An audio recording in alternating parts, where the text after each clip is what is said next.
Guys, nagkaroon na ba kayo ng problema ganito? Na-restrict na rin ba yung mga account nyo or Facebook page? So guys, hindi ka nag-iisa. Marami ang mga ganyan. So guys, yan ang topic natin ngayon for today's video, no? Ituturo ko sa inyo kung paano ma-solve yung ganyang klaseng problema about restriction sa mga account nyo. So guys, tapusin nyo panoorin ng video na to para alam nyo kung paano gawin. So guys, huwag na tayo magpatumpik-tumpik. Tara, let's go! Pakilala muna tayo.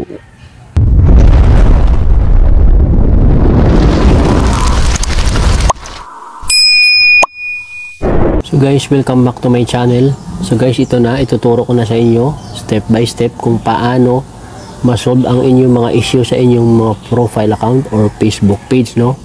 So guys, ito ituturo ko sa inyo. Sana makakatulong to. At ito yung tamang paraan kung paano mag-report ng mga issue sa inyong mga account kay Facebook, no? Ito yung tamang paraan. So unang-una guys, ito yung gagawin natin. Punta lang tayo sa ating Facebook account. Click natin itong Facebook. And then click natin itong ating account. Yan. Click natin. So pag nandito na tayo guys, scroll up lang, no? Dito guys sa right side, no? Katabi ng advertise. Click lang natin to ang tatlong dot, no?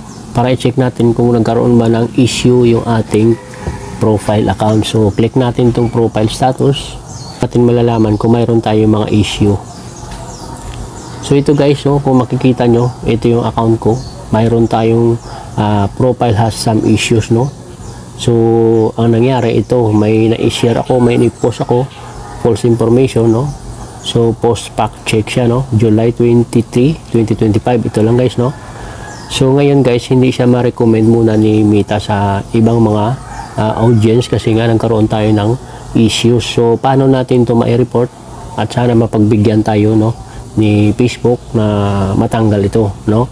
So pag ganyan guys, screenshot nyo lang muna yan, no, kasi yan ang ipapadala natin dun sa pagre-report natin. So back tayo guys, screenshot nyo muna yan kasi gagamitin natin yan. Back muna tayo. So gagawin natin, punta tayo sa ating professional dashboard.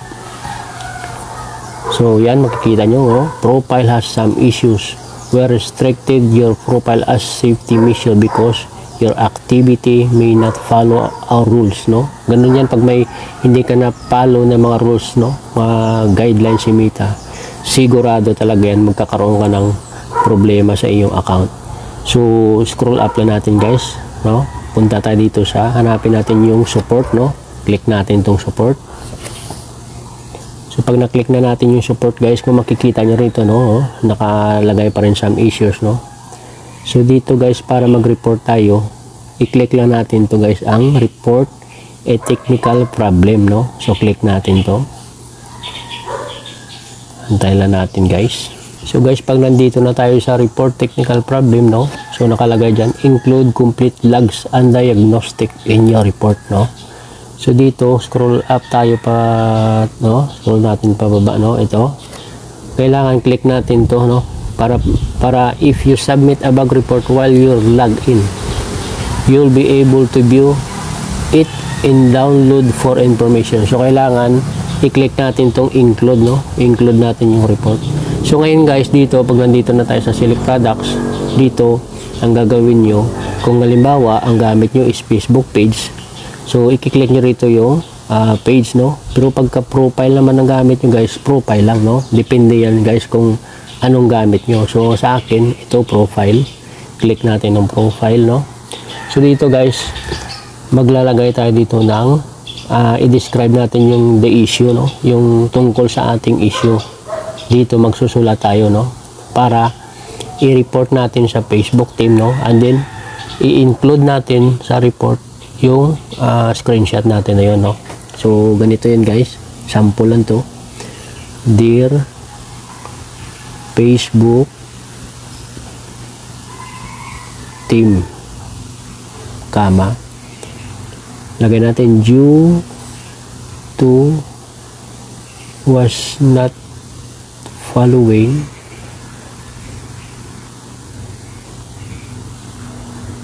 your community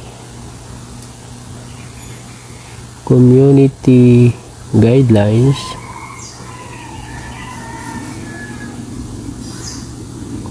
my account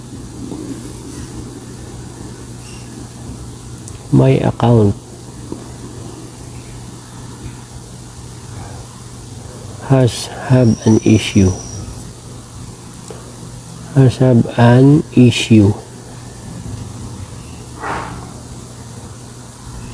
and restrict.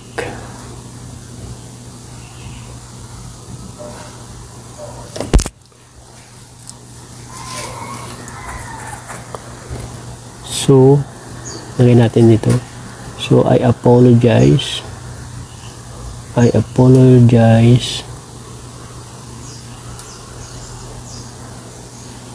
not to do it again.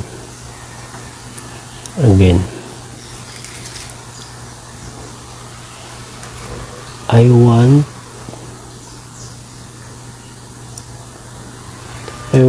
your act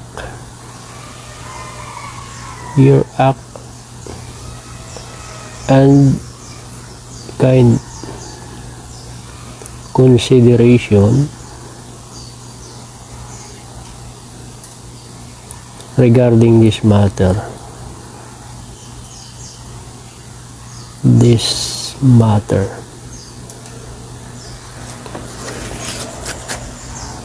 So yan guys, no? Tapos dito maglalagay tayo ng thank you Facebook,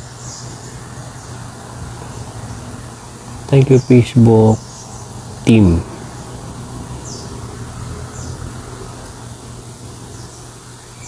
Maglagay lang tayo ng emoji guys, no? Yan. So yun guys, no? Ayan, no?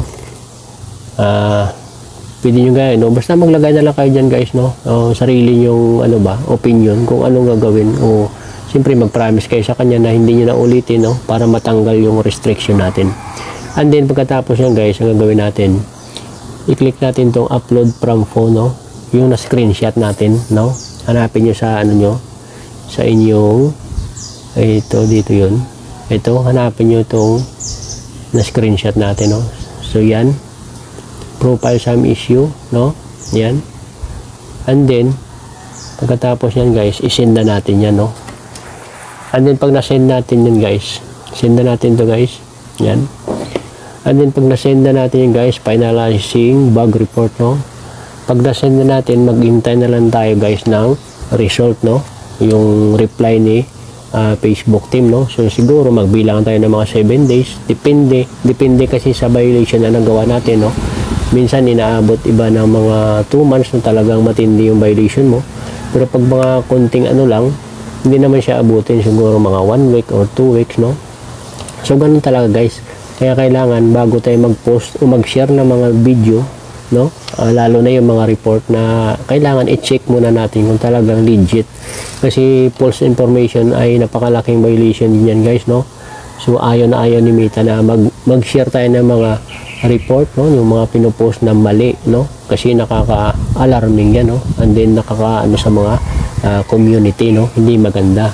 So pinoprotektahan din ni Facebook yung ating account, and then yung account mismo ng Facebook, no? Ang integrity nila, na kailangan lahat ng mga na-share natin is quality and true, no? And totoo, no? Hindi yung mga fake, no? Kasi maliban sa kanila, may mga third party na nag-check ng mga facts natin, no? Kaya ganito nangyari sa akin guys, no? So talagang ito, hindi ko na ulitin talaga, no? Di baling hindi ka na mag-share, no? Hayaan mo na yung mga na yan. Importante, tumutok na lang tayo sa pagre-reels. So yun naman guys, thank you for watching my video. At kung nakatulong ang video na to, please huwag kalimutan mag-likes, comment, and share this video. And please paki-subscribe ng aking YouTube channel, and paki-hit na rin ang notification bell para updated kayo lagi sa ating mga bagong tutorial video. Yun lang guys. At guys, may lalabas dyan sa end screen ko. Kung gusto nyo manood, panoorin nyo, at marami pa kayo matutunan about my channel. So thank you and God bless. Bye bye.